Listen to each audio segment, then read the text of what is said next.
You yet? Oh, God. Oh, yeah. How about that? All right, cool. So we are absolutely hitting formal process here. Okay. Ready to put your serious faces on. Really? I gotta go out the truck and get. February 27th, 2020, Planning Commission meeting. Welcome. No chicken jokes? No chicken jokes tonight. Okay. No yolks. Introduction. Like to introduce folks to Owiso, who is our new community director, community development director. So welcome. Your first meeting with us. First meeting, brand new. It was nice that you said that and I didn't have to. So I appreciate that. I'm here for you. That's good. Teamwork. Well, at least you can deny responsibility. Moving for along. anything else that's done. That's pretty much, yeah. Yeah. It is. I don't know if this is better or worse than chicken jokes. Well, all right, we are getting started here, and I don't have a hard copy, so I'm going to bring up this one. That's okay. I got one here. Manage. Give me a minute. I don't have any amendments to the agenda. Is that in Correct. concurrence? All right. So the first item, actually, before we get going, if everyone could just stand, I'll swear you in. We'll get it done and over with. If you're going to offer any spoken word tonight, please stand, and we'll get it over. It's painful. It's painful. Yeah, it's painless. Do you swear that any testimony you present this evening will be truthful to the best of your abilities? Thank you. The first item on our agenda tonight is a site plan amendment, Public public comments. hearing. Public comments. Public Second comment. item. Second item on the agenda tonight is public comments. It's been a rough day. Does anyone have any comments they'd like to offer us for items that are not on the agenda? Okay. Now that I was remanded back to the beginning, now I'm going to the first application on our agenda this evening.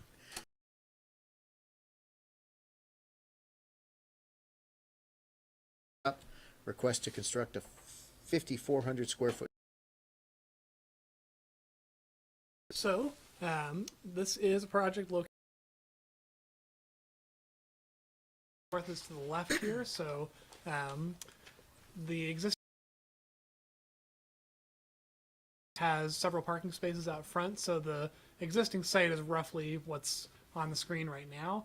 They're proposing to double the size of that building, add some parking and a drive that will go all the way through and exit out onto Route 2A Colchester Road. In addition,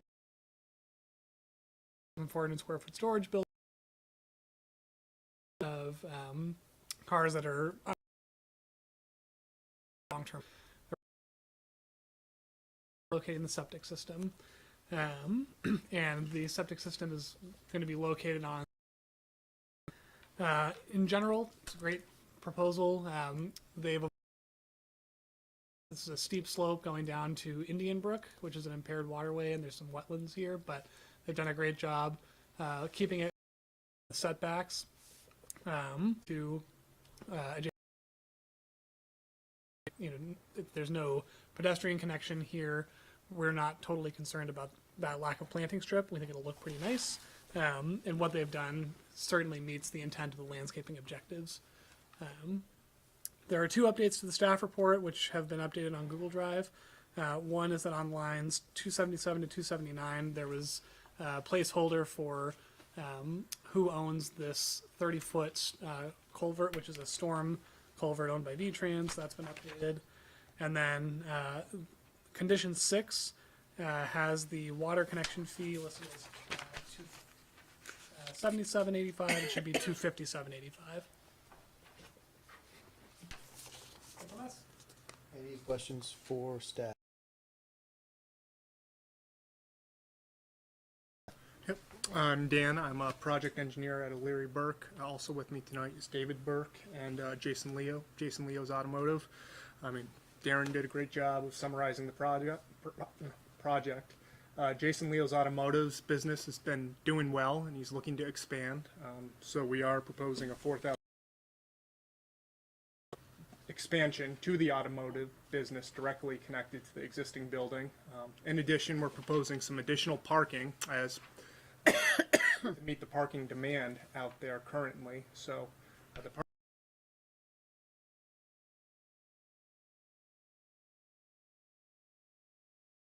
and proposed, and then there would be an additional dedicated to parking to meet the 40 space parking requirement. Existing water will still come in from the existing connection over here. There's the new mound system located on the northern portion of the site, which is just hooked up to the automotive repair business. The proposed storage building would not have. We are below an acre. We are of impervious area. We're proposing 0.91 acres. So a state stormwater discharge permit is not required. However, we are above half an acre, so town stormwater management plan would be required. And we worked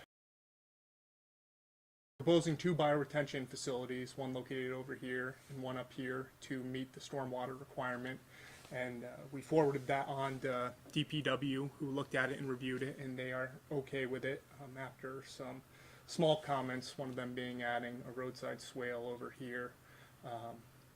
The overflow for the bioretention, as Darren mentioned, is along the embankment right here. It is within the 50-foot wetland buffer, so a state wetland permit will be required, and we'll forward that to the town upon receipt. That's pretty much it for a general overview. I can hop to the staff notes if you'd like, or if you guys have any questions right now, I'd be happy to answer them. Any questions, comments, concerns? No issues, no outstanding issues from your perspective with, other than what you've already called out, just commentary? Do you have Well, issues with, there was one comment I wanted to address in the staff report, and that's comment 13 about a guardrail being installed along the west side of the parking area and driveway south of the repair shop addition. So I believe they're talking about over here. The top of the embankment over here is approximately 10 feet from the edge of the travelway, which is what ASHTO and their roadside design guide requires for their clear zone. And looking through that in a little bit more detail, ASHTO also has some recommendations on guardrails, if I could hand this out to the board. Permission granted. yes, make sure you do this right. I don't know what ASHTO is. Yeah. Yeah, it's the. I'll take one.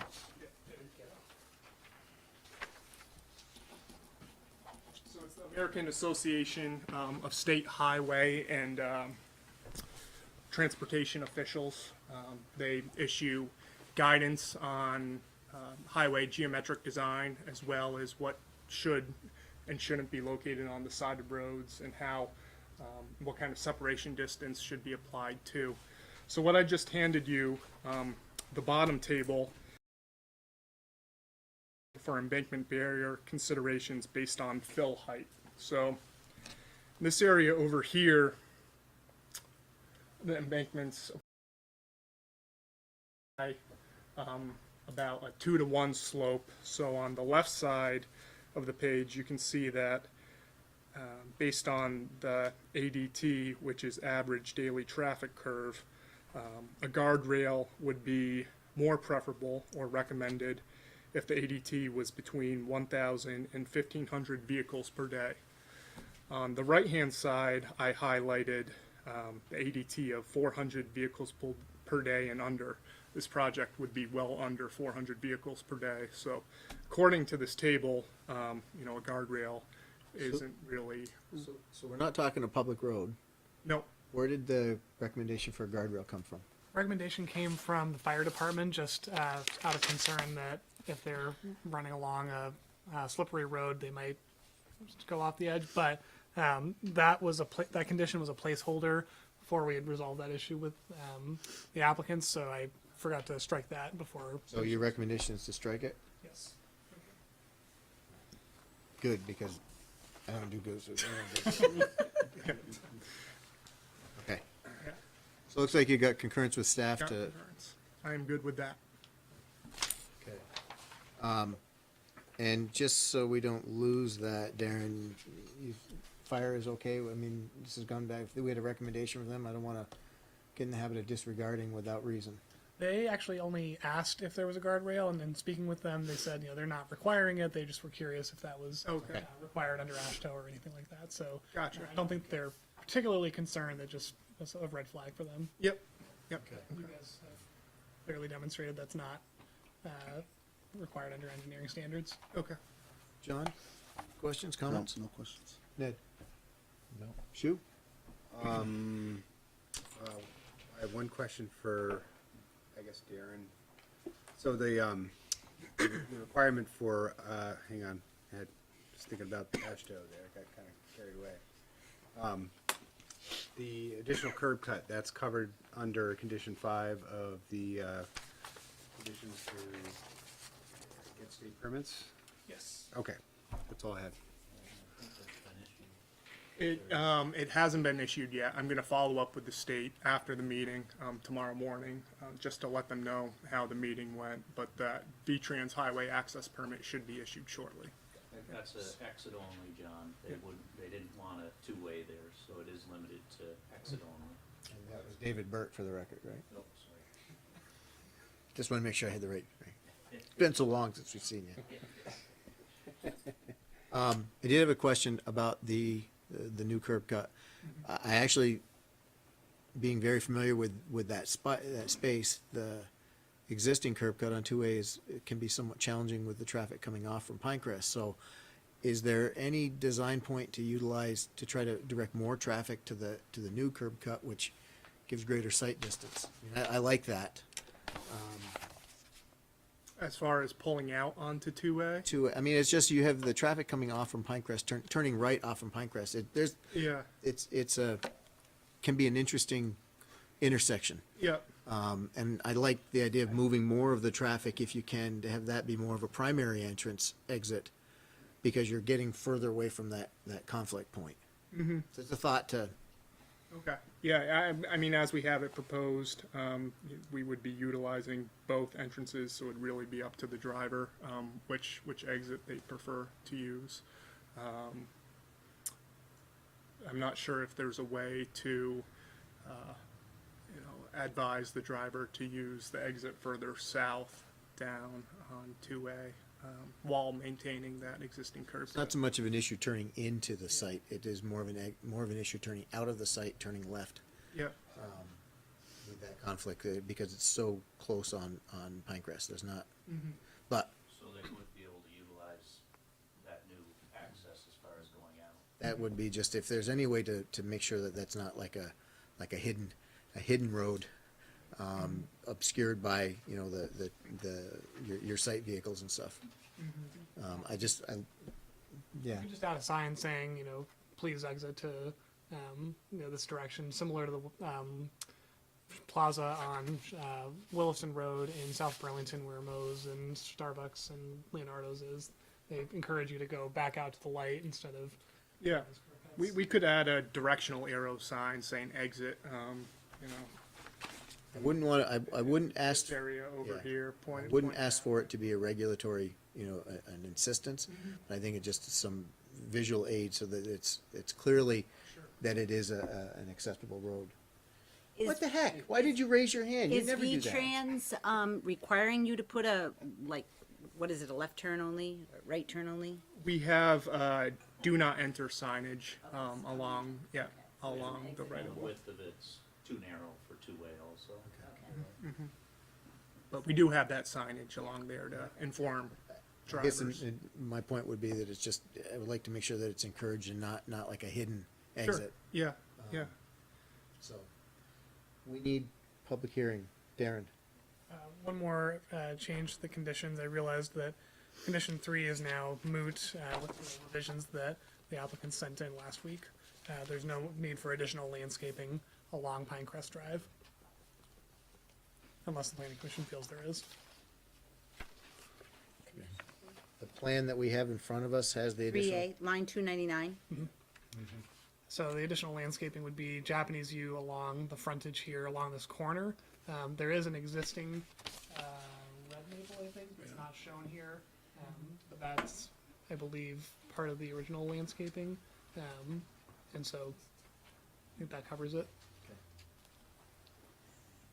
I would like a motion to open the public hearing. So moved. Second. Moved by Shu, seconded by Ned. All those in favor? Aye. Opposed? Motion carries 4-0. Public hearing is open. If anyone would like to offer comment on this, please do. I know. Thanks. I did. Thank you. You know she didn't raise your hand for that one. I will take a motion to close the public hearing. Move to close the public hearing. Second. Moved by Ned, seconded by John. All those in favor? Aye. Motion carries 4-0. Public hearing is closed. Commissioners, thoughts, questions? If not, I would entertain a motion. Ned, thanks. It looked like he was about to say. I agree, I just, I move we accept the site plan amendment, 124 Colchester Road, the expansion of existing 4,000-foot building, and 5,400 square foot storage building, as presented, subject to the conditions as included in the report from Darren, with the exception of numbers 3, that deals with landscaping, and number 13 on the guardrail, and 6. to be deleted.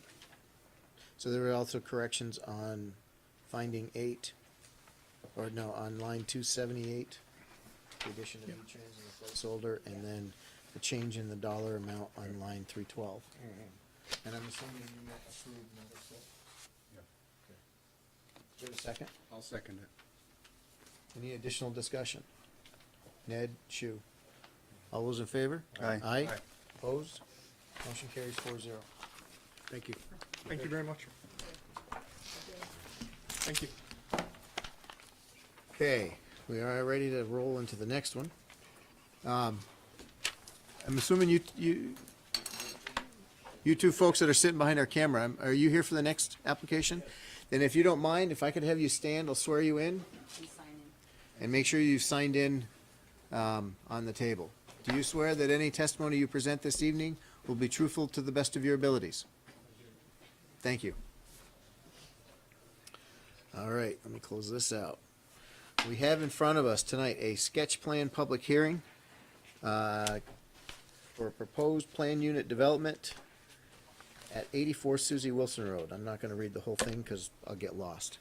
I do want to state before we get into this that there are only 4 of us here tonight, so any action that we take has got to be unanimous. So it may be, if we don't get to a point of consensus, we may want to be aware Understood. that Thank we're you in for a that. lower level of participation this evening. Darren, if you can give us a rundown. So this is a property located at the end of the old Suzie Wilson Road, the dead end part of it, not the bypass. So it's part of the Pinecrest Drive neighborhood. It's actually across from a development we've reviewed recently for Richard Bouffard, which is also a planned unit development. That one is a multi-unit project. This would be a single unit, single-family detached project. They are proposing 6 with an existing house. They're proposing 6 additional lots with a open space lot and shared septic system. The zoning for this area is split between medium density residential, floodplain, and industrial, but a majority of the development would take place in the R2 zone, and the character of that development and of the surrounding area is R2, so we would suggest you treat it that way and use the standards for that district. As a planned unit development, it proposes a clustered layout that, although it does not meet all of the normal standards of frontage, minimum lot area, and density, it does maximize the usable space, a developable area, and doesn't have lots that go all the way out to this unusable space. The applicants did propose an alternative layout that would meet the planned unit development standards by the letter. And it's a little hard to see on the screen, but the black lines would show an alternative lot layout where each one would have frontage and meet the minimum lot size requirements. But a lot of these last two lots is covered by, or is included in the Indian Brook River Corridor, and would be very difficult to get driveways through here, not to mention septic systems. So the other layout allows for that to happen a little more easily. And even though the lot size is below the minimum required, it is comparable to other lots in this neighborhood, which are smaller than what we currently require.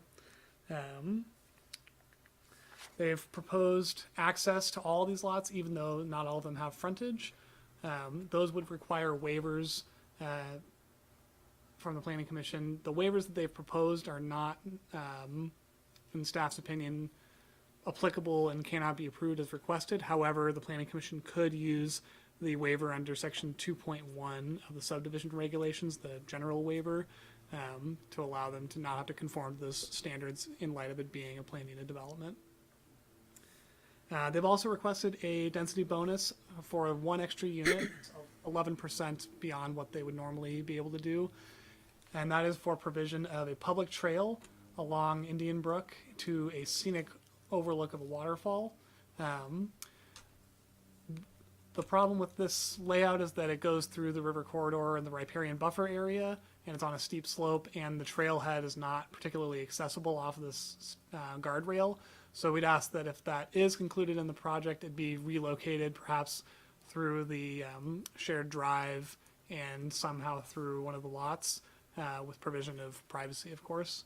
But that also is subject to the Planning Commission's discretion as to whether to grant the density bonus. Okay. Good? Yep. Commissioners, questions for staff? John? Not yet, no. Okay. So I'm going to refer it over to you guys. Awesome. If you could identify yourselves for the record.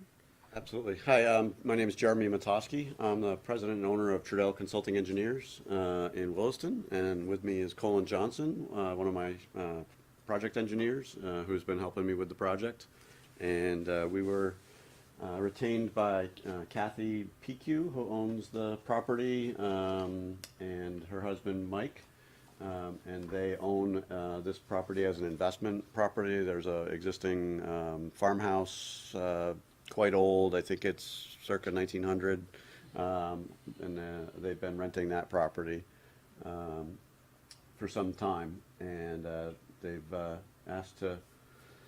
They're moving to Florida, and they'd like to divest themselves of this property. And so we took a look at what could be done with it. I walked it with them, and it's a beautiful piece of land. And as Darren explained, has a lot of interesting features going on. It has the Indian Brook that goes through it, and then a fairly steep bank down to the brook towards the bypass. I thought it was a really nice piece of land for single-family homes. They looked.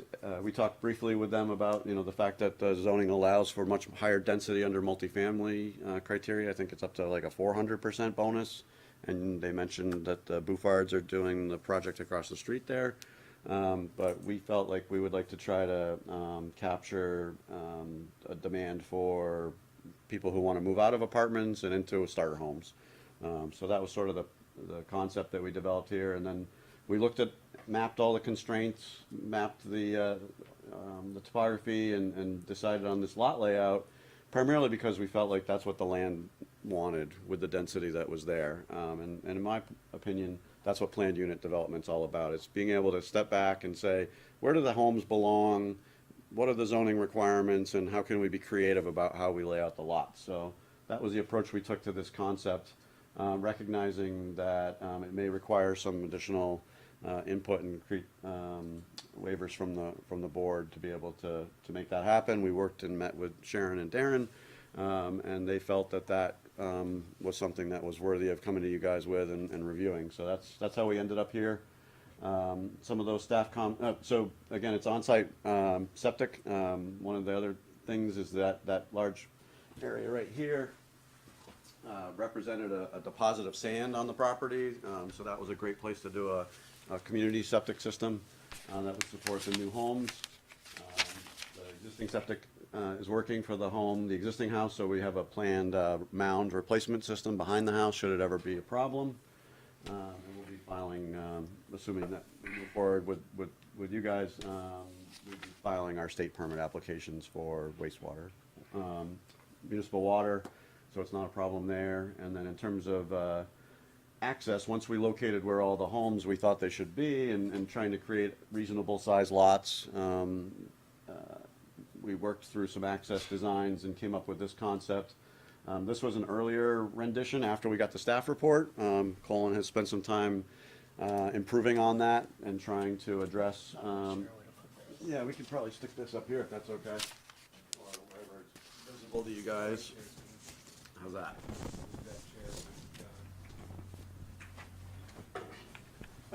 So it's pretty much the same. We haven't changed any of the lot layouts or any of the only thing that significantly changed or minor change was we moved the driveway closer to the septic system, and we've tweaked some of the driveways and shown some better refinement of where the utilities would be on the lots.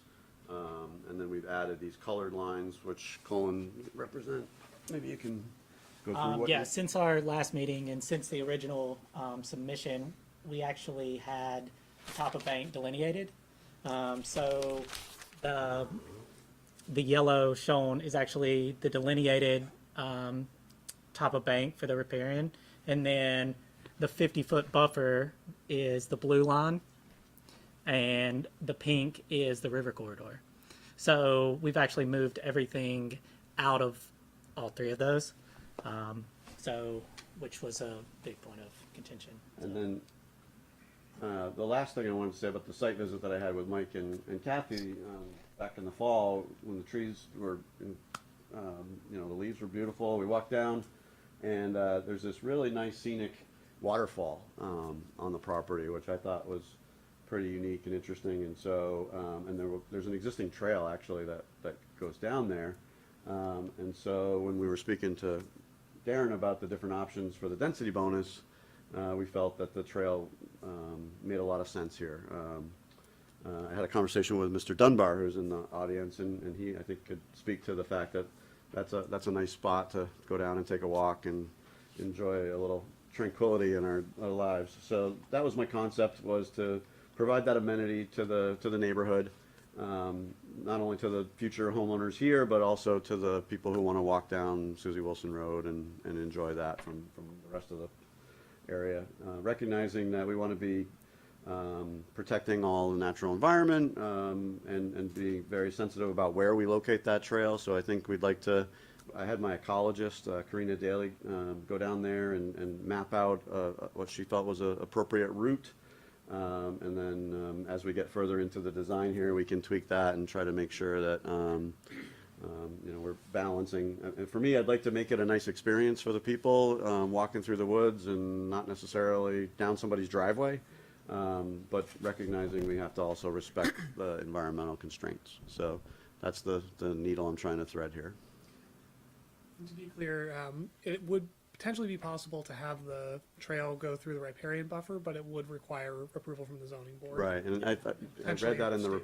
I think we could do that. I think there's a good case to be made here for, I know when I walk on the trails that I love, they're the ones that are close to a river or, obviously done in such a way that there's no erosion or any of that, but I think you want to be as close to that river as you can to experience it, and that's what I'm trying to do. Shoot. Yep, not ready yet. You can push back on him because he dumped it first, so. No. Walk us through it. Well, probably my biggest concern with this whole development is you're taking a pretty unspoiled piece of property and leveling it out to build 6 houses. How are you going to deal, because this is a real sensitive. It looks sensitive, a sensitive environmental space to me. How do you plan to deal with, the runoff that you'll be creating Yep. from the development, and how will you protect the entire watershed behind it from being impacted by this? And without that, I personally can't go any further on this until that's much Understood. more Yeah, no, so- fleshed out to me. Appreciate that. So a little background on the property. Kathy and Mike explained to me, they actually used to have a massive chicken coop on this property when it was the Baker Farm.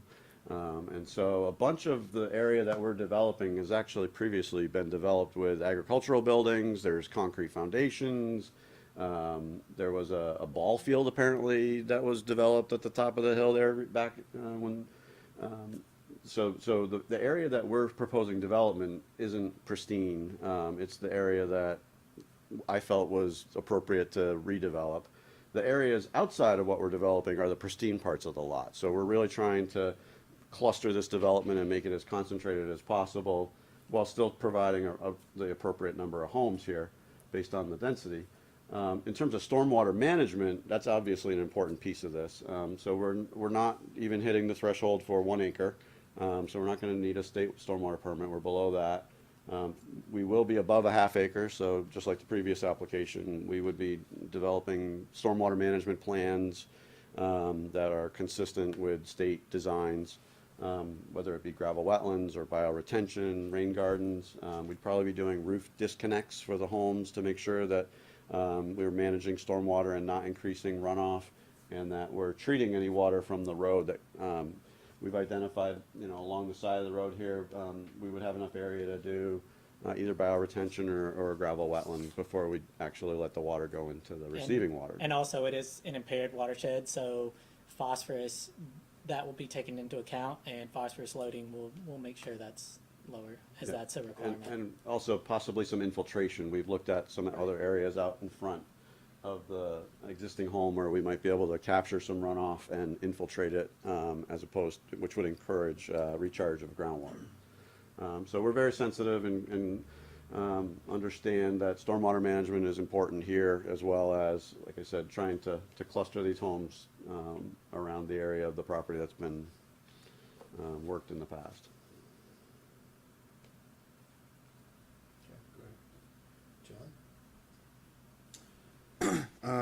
No, I mean, I like what they're saying in terms of everything. That obviously put a lot of thought and consideration into the.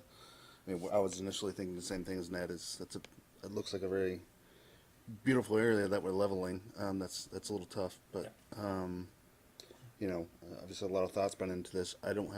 There's a lot of concessions and conditions in this as well, which I guess I'm looking more to you guys who have a lot more experience with some. I think this has more conditions than any application I've seen in a while. So I'm just, be curious more what you guys have for feedback that I might feed off of in hearing yours.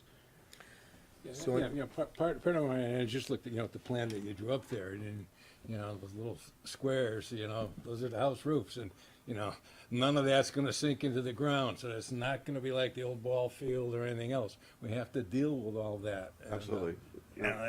No, and in this specific location, that is an issue. There are other parts in town where it wouldn't be such an issue, but in here, given, right. what it's affecting. Well, just for I was here for the previous application, and they did stormwater management associated with a very similar amount of impervious surface. So I feel like, again, at sketch plan, that's our opportunity to talk with you guys and hear your comments and concerns, and then we would continue to refine these plans if you want us to move forward. And stormwater management would certainly be a big part of that. So I don't believe that that's an insurmountable object. And it's always a little hard to depict what's going, when you say level the property, we're really trying to respect the contours of the property here. There would obviously be site grading associated with the homes, but to the extent we can, we want to save wooded buffers between the new homes. That's what we're showing on these property lines. And then we could also have new landscaping associated with the new street to enhance the experience of the homeowners there. And then this, this is going to essentially read when you, if we're going to build it this way, as a meadow. You know, that's an at-grade system. It's not a big mound. So it would just be you know, I would envision coming down the road, this little private driveway, a grassy meadow to the left, and the homes tucked up into the ridge line of this property, and trying to give them each a little bit of privacy as opposed to, I'm not a big fan of homes that are super compact and, you know, right next to each other, particularly when you're in a wooded environment like that. It'd be nice to spread them out a little bit. So I had a couple things, and I'd like to go back to the, you know, the nature trail that we keep talking about. And one of the things that has been an issue pretty much any time that there's been a trail proposed on private land is liability, access, maintenance. And, you know, without having that discussion as well, I know it says proposed public nature trail, but it's got to be very clearly identified as being providing a benefit to the community, Absolutely. not to the landowners. And most of the time when these come in, they are presented as a benefit to the owners of the parcel only. So we need that cleared up. Absolutely. And And I think that would be a discussion with Parks and Rec. yep, and possibly part of that conditional use application as well. But just my initial thought on that is, you know, we would make it very clear, privacy issues that were raised in the staff report. You know, that this is a public trail. We could do signage to that effect. It's a dead-end road, so there's very little traffic down here. So I don't envision a lot of problems with congestion or parking or anything like that. But I hear your concern in that, you know, that needs to be very well documented and addressed as part of the application. Because if it is a public trail, then it needs to be, there will be potential public access issues and so forth. So I think that's just, I don't see enough there yet to say that I'm. No, understood. And again, that was, Couple more items too. Number one, I do like the idea of the combined waste system. I know we've had another site not too far from there, over off from Moore Road, where they used a community septic. And as I recall, there was a fair amount of considerations with that, but I'm assuming since it would be waste, it would be under state purview, not ours. So in general, I like the idea of having that. They're actually coming back to you. To Ned's point, though, that is an impaired area. Specifically, that area in the community has been called out as having a lot of challenges with the existing groundwater and so forth. So there's a sensitivity on that right now to enhance development, increase development. There's a line in here, Darren, where you talked about managing via phasing, managing impact. Impact of the proposed development of community services will be moderated through residential phasing policy. I don't see where that would come into play, because we've been so far and below our phasing that unless we said you can have 1 unit per year over the, you know, I don't see how we could legitimately use phasing as a restriction. And then we have the full impact of the potential service impact. That's a fair point, and I meant that more as a way of saying our residential phasing policy generally controls the impact of any given development and all developments. This is only 7 units, and I think that they're doing them over 2 years. Or one. we haven't sorry, talked 1 year. about a phasing approach, but I thought I read that Darren's comment later on was that the town is below their. I agree, and that's sort of my point here, is we've got a couple different comments relating to impact. Public Works talking about the already is one development that's in the door and, you know, potentially have an impact on the infrastructure and so forth in that area. And now we've got another one layered on top of that we really can't use phasing to restrict because it's well within the phasing allocations that we give. So I'm concerned about that, and I'd like to see a greater impact or greater assessment from Public Works. And I read those comments as that would come later if this moves forward, and we would be more than happy to talk with them about what's. So right now, we're vetting all the pieces and parts, and we'll get to this, deciding whether or not the group here is gonna be willing to take it forward, or we gotta go a different route. And my last piece was on waivers. Generally, waivers, we entertain waivers when the project provides something very unique, and a major benefit. And I'm personally a little challenged, and I understand the starter home concept, but I'm a little challenged to see that fit enough to do the waivers that we're talking about. So I'm not there yet. Okay. That's where I'm sort of getting on that. Ned touched on a couple of the points, and I'm not getting the warm fuzzy that would make me say, yeah, the waivers are perfectly appropriate. It's not a simple height waiver for a really unique building. It's not a setback waiver. It's I'm not there. Okay. We do have to open public hearing as well. So, John. Yeah, ditto to what you said, but let's go back through the various things that we would be putting a waiver on. It would be the lot size, it would be the frontage, right? A requirement, and there was a third thing, but I was just scanning this like I should have made it, Yeah. I don't remember. It's only 2 waivers, but then there's also a density bonus request. So those are your 3 discretionary Okay, issues. okay, that's what it is. Good call out. Can I make a quick point on that? Yep. So, I think Darren showed our attempt at what the alternative would look like being more strict conformance. And that's why we really wanted to create this exhibit and contrast. Sometimes, again, I see regulations, and then I look at the property and I say, what is the property, what would fit better than a strict conformance to the regulation? And I always believe that that's what PUD is all about. Obviously we could take the 75-foot frontage and just kind of work our way down and do strip lots, and there wouldn't necessarily be any waivers requested, and we would get however many we would get. I just felt like this, because of the nature of the stream on the property, the steep bank, that protecting those resources and clustering everything as densely as I could just makes more sense. And that's what really dictated having to have a conversation with Darren about the regulation and say, is there a path forward for that clustered development on this property?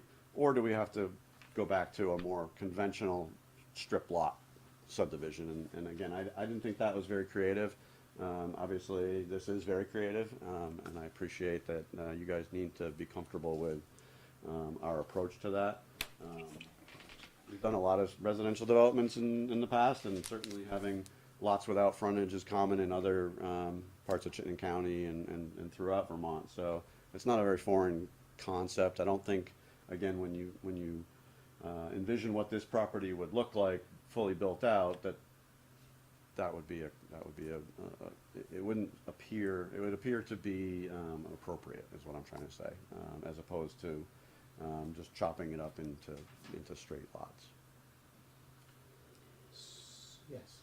This is just an aside, but it sort of occurs to me that, and I don't know whether it would adversely affect your lot coverage, but it occurs to me that all of the parking garages seem to be on the front of the houses, and I think that the houses themselves might either want to have some relationship to the street where they're visible, or even potentially to each other, rather than just having parking right on the front as opposed to tucked on the side or on the back. Sure, I appreciate that. this- These are just illustrative. We Yeah. really don't have a design. We'd be up to the individual builders to pick how they would design the homes. We just try to graphically depict a very generic building So footprint. in one way, this is where some of the design elements that we're incorporating into the ATC section would be handy and helpful, because it gives some examples of clustering and so forth that we don't necessarily see here. I'd like to go to open the public hearing now.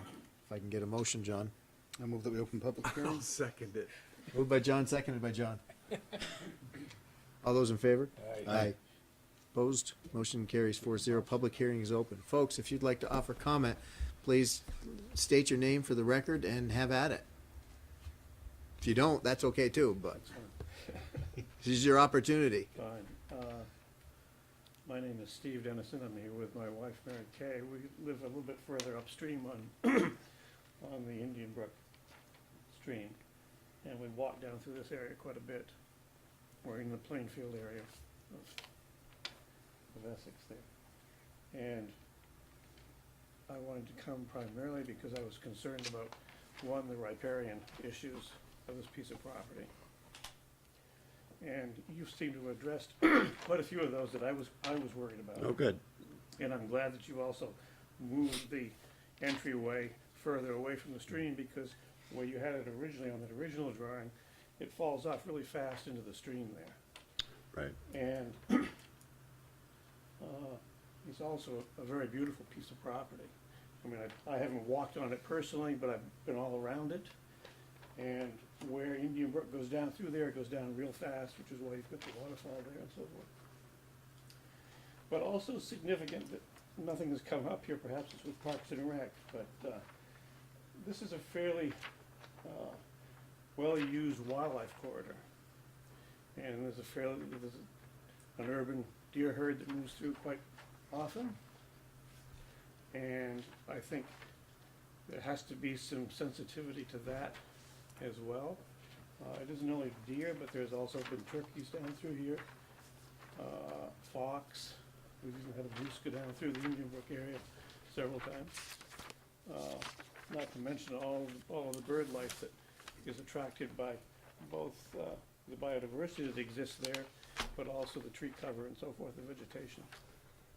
So I think going forward, it'd be worthwhile for the commission to consider a little bit more the wildlife and the biodiversity aspects of the impacts this development's gonna have on that particular area. Thank you.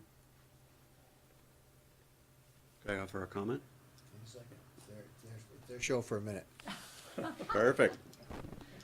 I'm Gene Dunbar. I'm on the west side of the property line, and I can attest to the wildlife there. Yesterday morning, about 6 o'clock, there were 6 deer that were feeding on my back lawn on some of the shrub that I don't really care for them to feed on. But I tried everything. I put a wire fence around the cedar shrubs to try to eliminate it. They're very canny and very wise and know how to get to everything. And it's nice to see. I enjoy them. Even though I'm a deer hunter, I enjoy seeing them there, and I do know that the way they get up there is that there is a, what, if you don't mind me just showing, basically my house is, let's see. I can move to the other plan if that's easier. I think yours is on there. Okay. I think you're over My house here. is about somewhere in this location here. I think that's the west side of my property line, so they come up through this corner, begins to become treed all the way through here, and then they come down. This is where the waterfall is, in this section right here. And they cut across the Cirque Highway, over the fence, whatever, because it's a very steep embankment that comes up over the ridge. And so there is a nice wide trail that Jim Baker many years ago kept mowing and to get down through there. So it was a nice walking trail all the way up through there, and that's the way they have access to our property.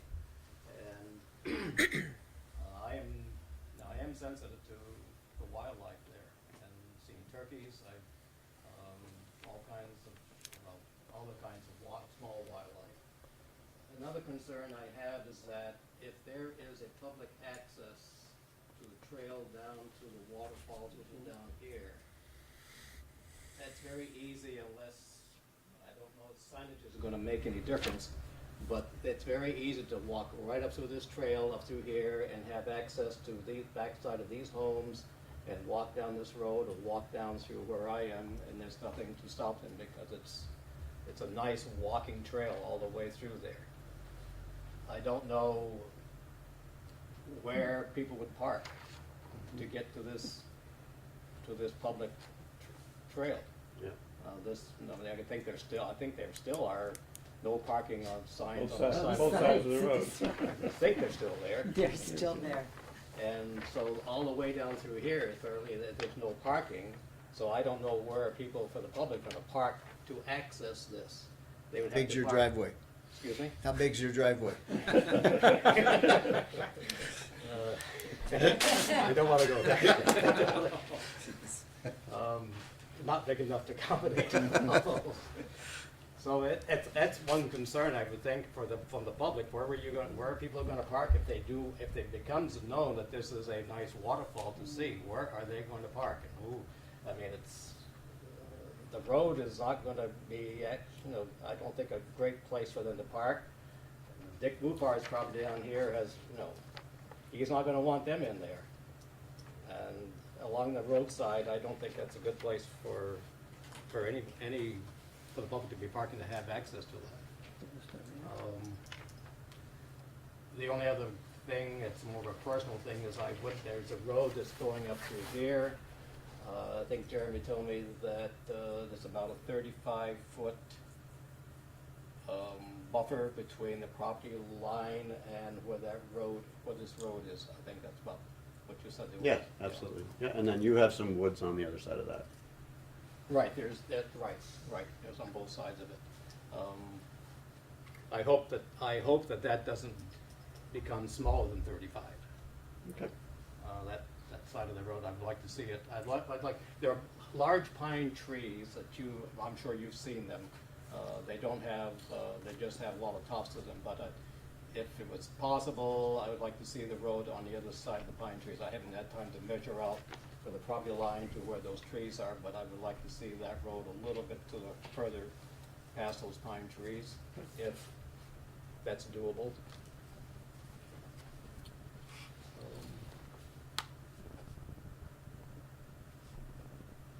I guess that's my major concerns. Thank you.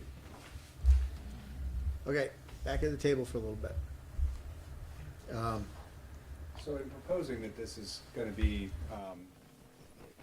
sort of like a public trail, it's not like it's gonna end up in the guidebook for the town of Essex, right? It's just gonna be the fact that it allows public access.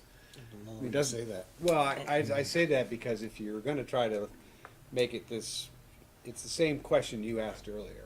If you're gonna make it public, or maybe it's public to the people in this development, there's a big difference there. If you're gonna make it a public place to go, you need parking and signage and, a trash can and doggy bags, and, all of a sudden, it's not really, it could be creating more of an impact on the Indian Brook River corridor than.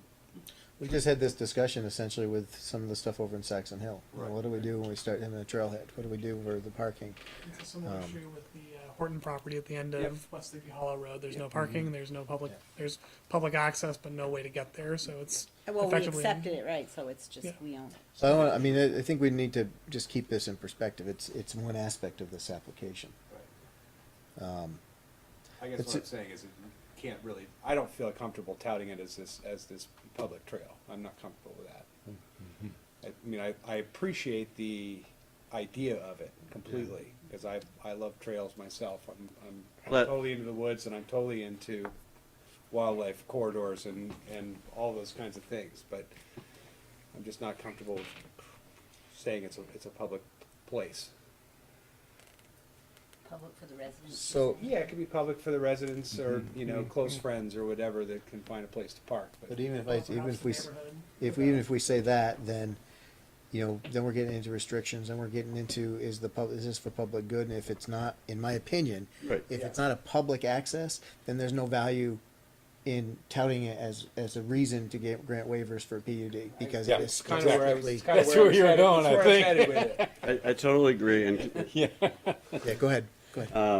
I really appreciate the neighbors coming out, and I'm hearing everything and thinking a little bit what the commissioner said, but yet I'm also hearing that the neighbors do appreciate that this is a nice piece of property that people would want to walk on, and they're not allowed to because it's private property. While I recognize it may not be the next big scenic overlook, but having these small features in our community, I think are make it special, right? So I don't think the parking is insurmountable. We're proposing a common road, and there's a cul-de-sac. We can resolve parking spaces and you know, dimensional issues like that. Stormwater we can address, signage we can address, but the fundamental idea here is it a good idea or not? And that's what I really came here tonight to figure out. If the community thinks that, nope, we don't want to have access to our scenic So areas, then we should not do that. And that's kind of why I was trying to say that it's not the only thing to talk about. Thank you. It's an element of that. Right. If you want to get into the design, I will tell you straight that I'm not in favor of the design Okay. as it sits. You've got, as we've heard, this is going to have an impact to an environmental space, the habitat corridor and so forth. You know, I'd rather see, you talked about having a field for the common septic. I'd rather see the common septic be moved back on lot 3 and potentially lot 4, or 3 and 2. I mean, I'm just talking about, I'm not talking about the soils, I'm not talking about the logistics, but we're talking about common, you know, layout. Let's bring the houses up. If you want to make a neighborhood, let's bring the houses up. Let's make a neighborhood. Make it reflective of what's nearby, which is houses that are oriented to the road, not oriented back off from the road. You've got a drive with 2 houses on it. You've got a drive with 4 houses on it. You've got another drive with 1 house on it. So you're not, in my mind, I'm not seeing a neighborhood being created on this yet. Okay. So I think there needs to be more creativity on that. Ned? Yeah, no, yeah, I was agreeing. I just don't, I'm not certain that the way this is with 7 spaces is the best way to get 7 units. And Right. I'm sort of saying, think outside the box a little, how you could do it. You know, don't just say, I gotta fit them all in and, you know, Right. cluster 'em. I think there are different approaches that would be better environmentally and aesthetically Okay. than a little village of houses. So what we're not trying to do is we're not trying to engineer it for you. No, I obviously. understand that, and I appreciate that. And I guess what would help me, if we were to go back to the drawing board, is, you know, there's, as Darren said, there's lot size, and then there's frontage and relationship between the buildings. And these things are all competing against each other. So when I hear cluster the houses closer together and have them have a relationship, that means the lots have to be smaller, which we could do. You know, there's developments with lots much smaller than this. Being, you know, but if you said it's more important that you meet the intent of the size of the lot and not the frontage, then we could.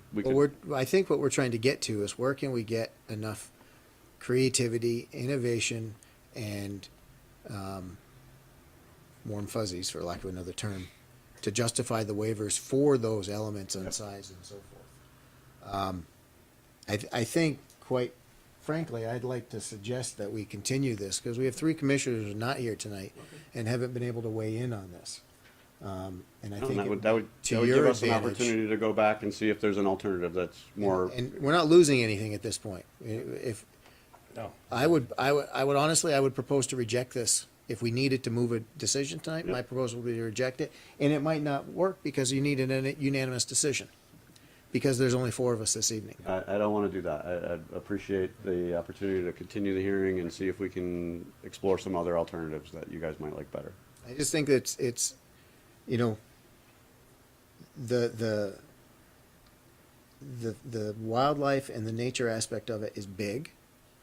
The wildlife corridor, I mean, we've had presentations from the state on wildlife corridors, not just necessarily the size of the habitat, it's the access to the habitat and to and from. So it's a corridor piece, and we're doing an interesting, you know, number on this. But I'd like to see if we can get more creative with the layout personally. Okay. You know, I know you mentioned you were doing like step-up homes for folks wanting to get out of an apartment or out of a condo. Well, that's good, but I wouldn't think that we necessarily have to rule them out. I'm trying to think of the right phrasing. this could be a situation where there's some duplexes and not just only single homes. Something that allows a little more creativity, so the orientation, as Louisa said, look at the orientation of the buildings to the property, to the existing road. Can we minimize the curb cuts even more? From 2 to 1. Is there just something else that we can do that makes this less of an impactful development? It still makes it attractive to people who want to buy it. This is Essex, and I think you're going to find that they're sellable pretty much no matter what you put up. But they shouldn't be, they should be fit with the neighborhood. So that would be my suggestion. If you're supportive of that, I think we just need a motion to continue to the next, and you can work out with the staff when the next appropriate time is, both on schedule and on your preparation. And then we can have a more complete board to look at it again. Absolutely. And, the reality is you need 4. I hear you loud and clear. I think there's merit in this. I'm just not sure that this is the winning. No, and I really appreciate the, this is the sketch plan process. We didn't invest a lot in engineering yet. We're presenting an option, and you guys are giving us great feedback, and so are the neighbors. So let us see if we can refine this a little bit better based on what we heard tonight. So Is that a motion? I would offer a motion to continue to the next available meeting with applicant and staff to confirm what that means, what that date is. Do you want specific points to be addressed? I mean, you've covered a lot. I think the discussion, anything that should be done, this is a continuation, so any additional discussion that staff and applicant should have should be reflective of the discussions we've had at the table tonight. This is still continued, so we're not going to give direction, absolute direction on this, because it's still the same application. And we would have an opportunity to submit a revised plan. Absolutely, you can submit, That's what we're you can submit expecting. 6 of them. Definitely, yeah. Bring a bunch, bring a portfolio. Give us a couple, Okay, he's going wild. She just But doesn't you want to look have at that many of options. them. Yeah. But yes, you I- can submit multiple designs at this stage. And my point being, you don't need a specific list of, points that they need to address other than what you discussed. Now, that would be if we were, Open-ended. if we were to approve sketch and go to preliminary, then there would be absolutes that needed to be met. Understood. Great. So, I have one other thing I can add. yes. Just one other thing I want to add. It might be good. We To, haven't- I know it was we haven't voted mentioned on that. Did we vote in on the staff report as well, to check with the fire chief to make sure if there end up being a turnaround that it Absolutely. fits their fire trucks. Yep. No, It we, looks small on paper. It might not be, but I think it was you know. appropriate. So we'll definitely do that. It's full scale, so it looks smaller than it is. So we have a motion to continue. Shu seconded it. All those in favor? Aye. Opposed? Motion to continue carries. Thank you, gentlemen. Still going. Thank you. So We're the still going on. abutters will get a courtesy mailing for the new. Okay. This is a good discussion. Thank you guys for. Yeah, being no, in thank you. preparation. Lots to think about. We have minutes from February 13th. I move we approve the minutes of February 13th, I'll second. 2020. By Shu, seconded by Ned. Does anyone have corrections they want to introduce? I do not. All those in favor of the minutes as Aye. presented? Aye. Opposed? Motion carries 4-0. Additional business. No. Yeah, I got a couple of quick things. Darren, I think you put this build on the website somewhere. It's in the packet. It was actually, it's on Google Drive. It's under an FYI folder, but, go ahead, Ned. It's an interesting read, but it'll take you 20 minutes or so. I just want to hit on one point. This was out in California, and we had one group wanted to build a bunch of small homes. Another group wanted to build Thank you, folks. higher. Thank you. Higher density, and they went back and forth, and in the upshot, the city manager got fired or quit, and they ended up not doing anything except tying up the developer's money for about 3 years to plan. But one of the things that came up at the public hearings that I think people aren't always aware of is you always have two sides. You have the people who want to build and the people who don't want to build, and no one ever speaks at these sessions for the people in the middle, who are the people that would benefit from some new housing. And so I just think, you read the whole thing, and that's the biggest point you'll get out of this. The other one I sent to Sharon and forgot to send to some of you, this is a danger of, an old guy sits around and reads the New York Times all the time. I think we shared that one too. What, and he's an old guy sitting around reading the New York Times? About three. I think I'm up to 3 tonight. There's a building on the Upper West Side, and they fudged and packaged all the zoning to build they're building these tall, skinny towers up in New York. I don't know if anybody's been there recently. And the court said, no, you went ahead without the proper approvals. And they're talking a 65-story building and talking and knocking 20 stories off the top of that building, which just means don't mess with your zoning administration. Sorry. That's okay. So, Sharon is not to be messed with. go Do I ahead. still have the floor? You got it. You're all I done. would just love our new community development director just to maybe give us a little background. I don't want to put you on the spot, and don't have to tell any family secrets, but how you got here and what's going Only if we go around and each tell a family secret. Well, if we're going to do that, we're going to close the meeting and get Scott out of here. You can join them at Cody's later. So my background is in architecture and urban planning, and I've worked for a bunch of different cities. In New York City, I worked with DOT on the Plaza program, and that is a really interesting, innovative way that New York City is using streets and sidewalks, underutilized streets and sidewalks, and trying to make them sort of more complete streets.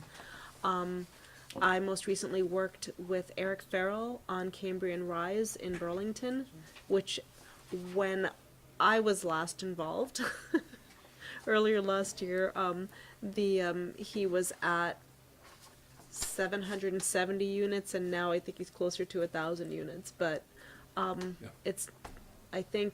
he continues on the same track that we were on, it's going to be Burlington's best new neighborhood. And those same principles apply in so many different ways. It's a creation of a neighborhood. I read the ETC Next plan, and I see so much of what, like the transportation initiatives, the public space initiatives, the whole sort of placemaking and creation of places that people really want to live as being totally relevant to everything that Essex seems to want to do. And so I'm really excited to be here and to work with you all, and yeah. Tell she's new. She still says she's excited. She didn't fall asleep either, I noticed. Strike that from the minutes, okay? You have to be on off the record. This was for the rest. this was a nice night. It wasn't. It was The good. conversation was really good, especially around the last project. I appreciated all of the questions that everybody asked and answered and got answered. Yeah. So with that, I'll take a motion. I move we adjourn. A second. All those in favor? Aye. 7:42. Okay. All right. So